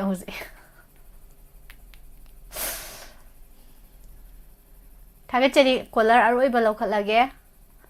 ando isai sai su mana yening hula e su mate ama loisilakpada dum ngangjage tumba chaba khangdana uduna ta lei habai sai do amukta sakpiro habi sai si am dori da thagachari aroi ba collar lokhachare hello good afternoon miss good afternoon miss ek top tagi thonglambi khonjel se tabada swai lawe yang kuire ko iche thengna da ba hoi adene kuire miss ke thengna da ngasi miss na tharam toringa da tang saruk ya hoge na torin saruk ya hoge na khanbada call tawada phangba laibak yam phabani duga shega su thengna basu ai su laibak phabani ꯑꯗꯨ ꯃꯌꯥꯝꯗ ꯀꯔꯤ ꯏꯁꯩ ꯇꯥꯍꯟꯗꯣꯏꯅꯣ ꯃꯤꯀꯤ T ꯐꯤꯂꯝꯗꯒꯤ ꯎꯇꯝꯅ ꯁꯛꯄ ꯃꯤꯁꯨꯝ ꯂꯥꯏꯋꯥ ꯄꯨꯕꯤꯌꯣꯅ ꯁꯩꯍꯧꯕ ꯏꯁꯩꯗꯣ ꯑꯗꯨ ꯑꯣꯏꯅ ꯇꯥꯖꯒꯦ ꯀꯨꯏꯅ ꯇꯥꯔꯨꯗ꯭ꯔꯕ ꯏꯆꯦꯒꯤ ꯈꯣꯟꯖꯦꯜꯗꯒꯤ ꯏꯁꯩꯗꯣ ꯃꯇꯦꯛ ꯑꯃꯇ ꯂꯥꯟꯊꯣꯛꯄꯤꯔꯝꯃꯣ ꯅꯅꯥꯎ ꯇꯥꯖꯒꯦ ꯃꯌꯥꯝꯒ ꯂꯣꯏꯅꯅ ꯍꯣꯏ ꯍꯣꯏ ꯃꯇꯦꯛ ꯑꯃꯇꯪ ꯇ꯭ꯔꯥꯏ ꯇꯧꯖꯔꯛꯀꯦ ꯃꯤꯁꯨꯝ ꯂꯥꯏꯋꯥ ꯄꯨꯕꯤꯌꯣ ꯇꯕꯔ ꯆꯤꯟꯕꯥꯜꯒꯤ ꯃꯤꯅꯣꯛꯇ ꯊꯃꯣꯏꯁꯦ ꯄꯨꯕ ꯉꯝꯗ꯭ꯔꯦ ꯄꯥꯈꯪ ꯊꯃꯣꯏ ꯆꯦꯈꯥꯏꯔꯦ ꯁꯤ ꯃꯇꯦꯛꯁꯤꯗꯪ ꯁꯛꯀꯦꯅꯦ ꯌꯥꯝ ꯐꯖꯩ ꯆꯥꯛ ꯆꯥꯔꯕꯣ ꯏꯆꯦ ꯆꯥꯔꯦ ꯆꯥꯛꯆꯥ ꯇꯣꯛꯄ ꯀꯨꯏꯗ꯭ꯔꯤ ꯀꯩ ꯃꯊꯦꯜꯅꯣ ꯉꯁꯤꯗꯤ ꯏꯟꯖꯥꯡ ꯑꯍꯥꯎꯕ ꯆꯥꯏ ꯆꯤꯛꯀꯟ ꯆꯥꯏ ꯑꯩꯁꯦ ꯉꯁꯥꯏꯗꯒꯤ ꯀꯣꯂꯔ ꯃꯌꯥꯝꯁꯦ ꯑꯩ ꯉꯁꯤ ꯃꯊꯦꯜ ꯑꯝꯇ ꯍꯪꯉꯔꯣꯏ ꯍꯧꯖꯤꯛꯇꯤ ꯅꯤꯡꯊꯝꯊꯥꯒꯤ ꯃꯇꯝꯅꯤꯅ ꯃꯊꯦꯜꯁꯦ ꯍꯥꯏꯔꯛꯄꯗ ꯁ꯭ꯋꯥꯏ ꯁ꯭ꯋꯥꯏ ꯂꯥꯎꯏꯕ ꯆꯥꯛꯁꯦ ꯈꯪꯆꯥ ꯈꯪꯆꯥ ꯆꯥꯅꯤꯡꯉꯛꯄ ꯈꯪꯂꯥꯡ ꯈꯪꯂꯥꯡ ꯂꯥꯝꯕꯗꯣ ꯇꯧꯔꯛꯑꯦꯕ ꯑꯗ ꯍꯪꯉꯔꯣꯏꯒꯦꯅ ꯈꯟꯕꯅꯦ ꯍꯦꯛꯇ ꯍꯪꯗꯣꯛꯈꯤꯕ ꯇꯥꯟꯖꯥꯔꯨꯗꯣꯏꯅꯤ ꯉꯁꯤ ꯑꯍꯥꯎ ꯆꯥ ꯅꯨꯃꯤꯠꯇ ꯃꯤꯁꯀ ꯊꯦꯡꯅꯔꯨꯕ ꯑꯗꯨꯅ ꯅꯨꯡꯇꯤꯒꯤ ꯆꯥꯕ ꯅꯠꯇꯦꯕ ꯆꯦ ꯑꯗꯨꯗꯤ ꯏꯁꯩꯁꯦ ꯀꯅꯥ ꯀꯅꯥ ꯇꯥꯃꯤꯟꯅꯅꯤ ꯃꯔꯨꯞ ꯃꯄꯥꯡꯁꯤꯡꯒꯤ ꯍꯥꯞꯄꯤꯒꯗ꯭ꯔꯥ ꯍꯥꯏꯕꯤꯌꯨ ꯃꯤꯡ ꯗꯥꯏꯃꯟ ꯅꯨꯡꯁꯤꯕꯤꯕ ꯄꯨꯝꯅꯃꯛꯀ ꯑꯗꯨꯝ ꯇꯥꯃꯤꯟꯅꯖꯔꯒꯦ ꯃꯤꯁ ꯌꯥꯝ ꯅꯨꯡꯉꯥꯏ ꯆꯦ ꯃꯔꯛ ꯃꯔꯛꯇ ꯊꯦꯡꯅꯁꯤ ꯇ꯭ꯔꯥꯏ ꯇꯧꯕꯤꯌꯨ ꯍꯣꯏ ꯍꯣꯏ ꯉꯁꯤꯒꯤꯗꯤ ꯏꯁꯩ ꯐꯖꯕꯁꯤꯃ ꯇꯥꯃꯤꯟꯅꯔꯁꯤ ꯊꯦꯡꯀ꯭ꯌꯨ ꯊꯥꯒꯠꯆꯔꯤ ꯈꯨꯗꯣꯜ ꯇꯝꯖꯒꯦ ꯃꯤꯀꯤꯇꯤ ꯐꯤꯂꯝꯗꯒꯤ ꯎꯇꯝꯒꯤ ꯈꯣꯟꯖꯦꯜꯗ ꯔꯣꯃꯤ ꯃꯩꯇꯩꯅ ꯁꯩꯔꯦꯡꯕ ꯑꯃꯗꯤ ꯒꯣꯄꯤꯅ ꯁꯩꯔꯥꯡꯕ ꯏꯁꯩ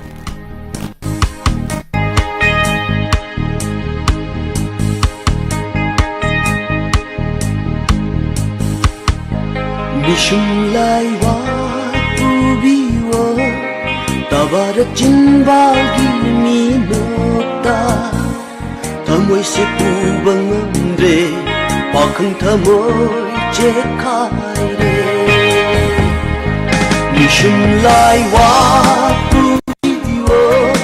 tabara chinbalgi minokta thamoi se pubang andre pakhang thamoi chekhai re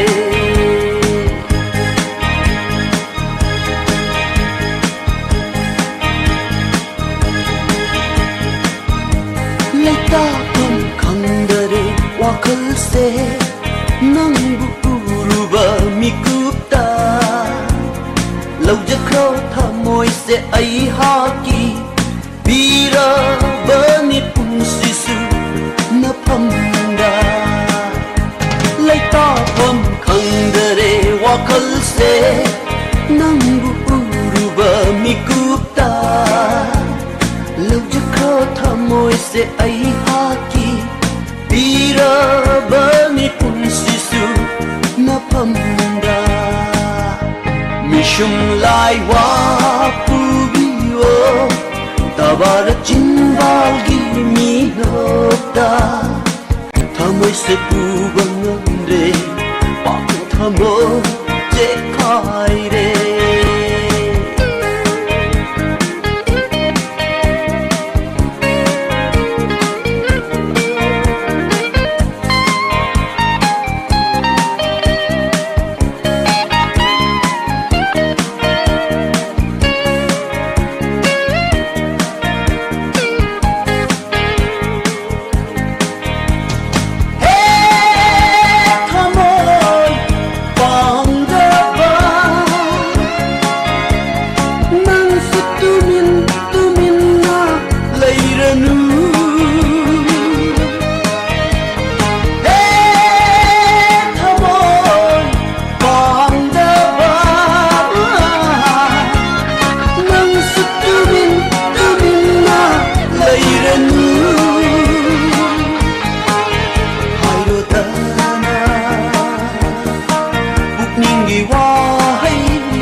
Mishum laiwa pubiyo tabara chinbalgi minokta thamoi se pubang andre pakhang thamoi chekhai re Mishum laiwa pubiyo Tabara chinbagi minokta Thamoy se puba ngamde Pakhang thamoy che Bagi say sidi Say Diamond Radio gi drama artist mathang karam kanda kodo man game ta khangsage Bishone Pragi se samam nabam laire radio Diamond Radio haiba su laibanina radio gi oina hangbiri bra duga khoi gi sinamu TV channel oibanina aso radio gi oiragadi khangdre ado khoi gi oina di dum matam amada hekta dum lakpiu wari watai tawraga tongan ba web series adagi mayam ama mathang tawrkado mayam laibanina dum pau phausana ba dum yai aduna Diamond TV gi oiragadi dum matam amada hekta pau phauna ba dum yai thagachiri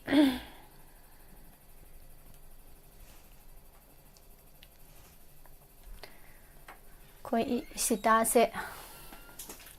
hauzik ta lai se maramok pini haidira thabak sen bini haidira khangde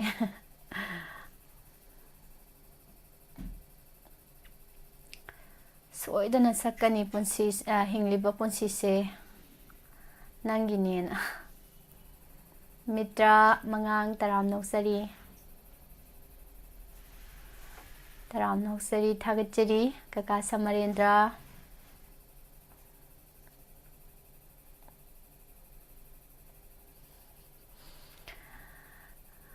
kaka Khaidem Ibotomba Singh taram noksari kaka busu Tukram Bijen Kumar taram noksari uye joyagi ngasai comment to joyagi comment to khalla gani ngasai de yeng se he khajin thagachari sei sumayam khan bi re do chum apha ba sum ngangjarake loisilak pasida amutai su yaubiri taram noksari aise nawai nok pyam hairam deba do sum hatak se sum mayam ga thengna dai sum nok khalak pa dai sak su am phaja thori ena habs dai pangnok ta na laininge nene memsa sagol sem taram noksari Jit Salam Ibung Sarat Kasar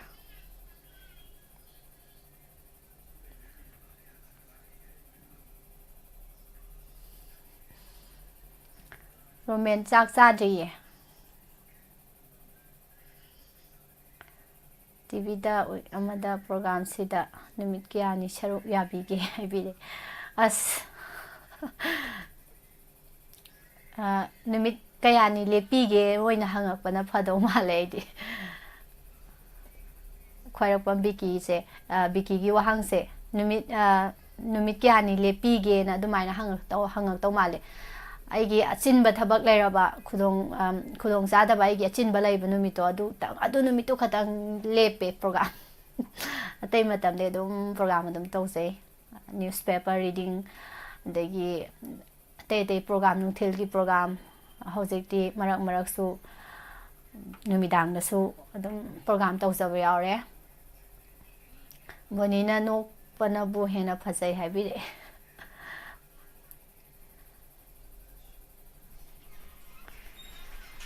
thagachari myam pumnamak sei mate ema lan thoksarage matam su loisile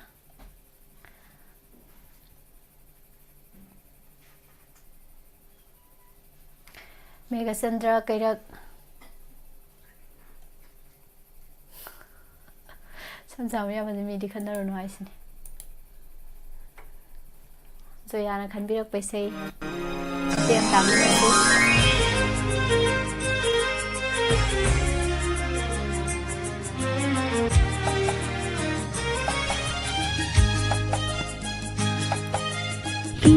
ꯍꯤꯡꯂꯤꯕ ꯄꯨꯟꯁꯤꯁꯦ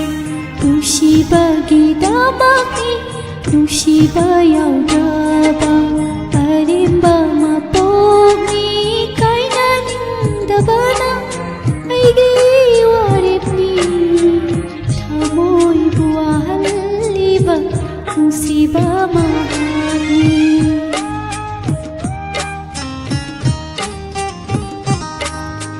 ꯍꯤꯡꯂꯤꯕ ꯄꯨꯟꯁꯤꯁꯦ ꯅꯨꯡꯁꯤꯕꯒꯤꯗꯃꯛꯅꯤ ꯅꯨꯡꯁꯤꯕ ꯌꯥꯎꯗ꯭ꯔꯕ ꯑꯔꯦꯝꯕ ꯃꯄꯣꯛꯅꯤ ꯀꯥꯏꯅꯅꯤꯡꯗꯕꯅ ꯑꯩꯒꯤ ꯋꯥꯔꯦꯞꯅꯤ ꯊꯃꯣꯏꯕꯨ ꯋꯥꯍꯜꯂꯤꯕ ꯅꯨꯡꯁꯤꯕ ꯃꯍꯥꯛꯅꯤ ꯗꯨꯋꯦꯠ ꯁꯣꯡꯅꯤꯅ ꯏꯊꯟꯗ ꯁꯛꯄꯁꯦ ꯋꯥꯗꯤ ꯋꯥꯏ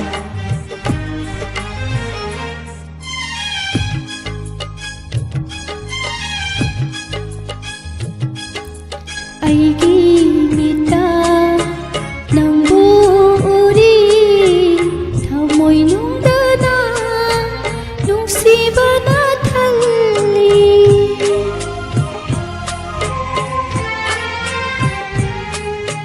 ꯑꯩꯒꯤ ꯃꯤꯠꯇ ꯅꯪꯕꯨ ꯎꯔꯤ ꯊꯃꯣꯏꯅꯨꯡꯗꯅ ꯅꯨꯡꯁꯤꯕꯅ ꯊꯜꯂꯤ ꯅꯨꯡꯁꯤ ꯄꯟꯊꯨꯡ ꯀꯔꯝꯅ ꯂꯦꯞꯀꯅꯤ ꯀꯔꯝꯅ ꯂꯦꯞꯀꯅꯤ ꯀꯥꯏꯅꯕ ꯊꯨꯡꯅꯕ ꯇꯥꯏꯕꯪ ꯈꯣꯡꯆꯠꯅꯤ ꯍꯤꯡꯂꯤꯕ ꯄꯨꯟꯁꯤꯁꯤ ꯍꯤꯡꯂꯤꯕ ꯄꯨꯟꯁꯤꯁꯤ ꯅꯨꯡꯁꯤꯕꯒꯤꯗꯃꯛꯅꯤ ꯅꯨꯡꯁꯤꯕ ꯌꯥꯎꯗ꯭ꯔꯕ ꯑꯔꯦꯝꯕ ꯃꯄꯣꯛꯅꯤ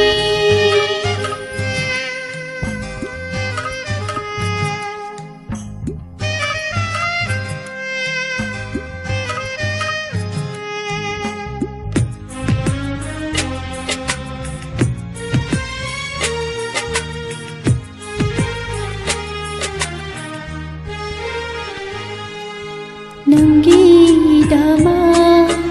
ꯂꯦꯡꯗꯅ ꯂꯩꯔꯤ ꯊꯃꯣꯏ ꯑꯁꯤꯅ ꯅꯨꯡꯁꯤ ꯅꯪꯕꯨ ꯉꯥꯏꯔꯤ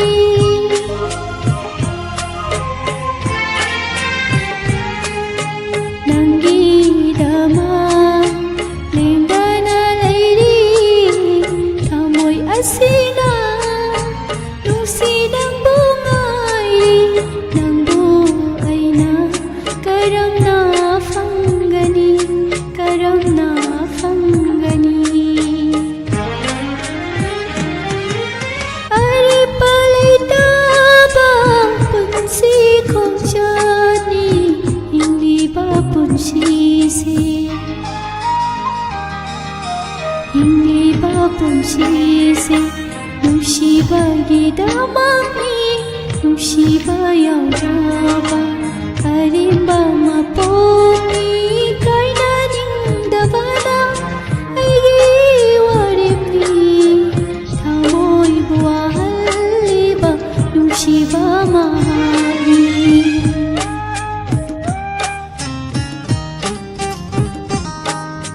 हिंगलिबा पुंसिसे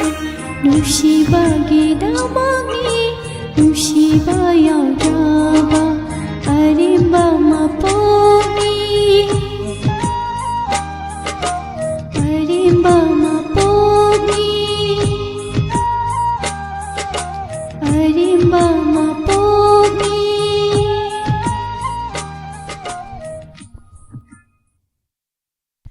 थागतचरी लोइसलकपसे गसाई मते अमा ngangen हाइदोख्रबनिना नुंगाइत्रे तुंबा चाबा खंगदनासे मते खजिक्तंग लौखचगे दो प्रोग्राम मयाम मथंग सु लैरिबनिना मखा ताबदुना अदुम मखा तारकदो ओइना सक्सरगे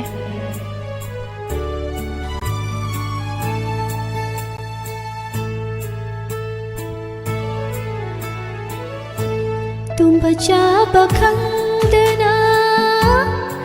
उदुना तलैरी नुंशिबना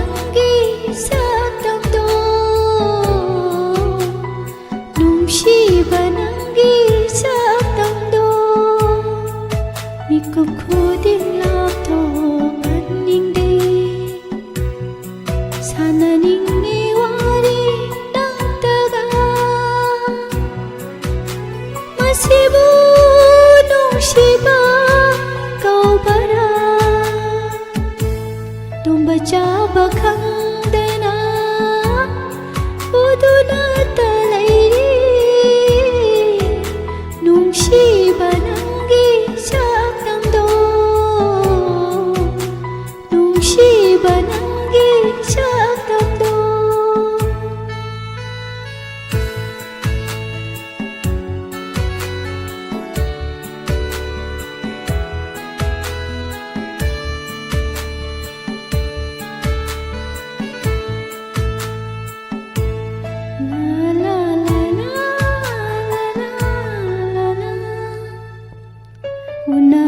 Unahaudrabada Nomatanganga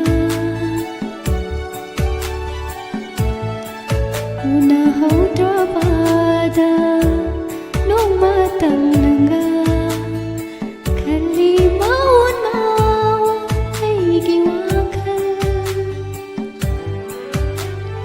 Sana haudraba Mikup amatawari Unahaudraba Mikup amatanganga Langtag na'y nungoli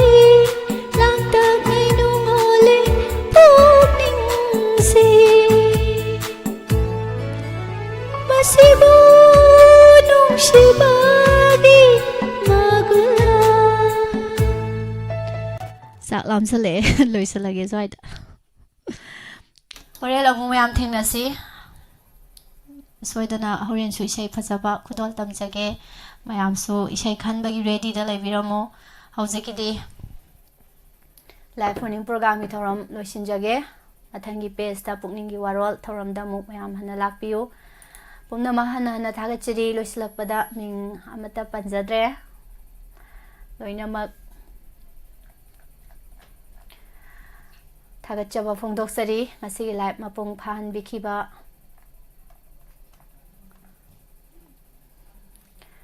Live morning program loisinjare pumnamakpo hauzikidi pusparani lai shomna mukana khurumjare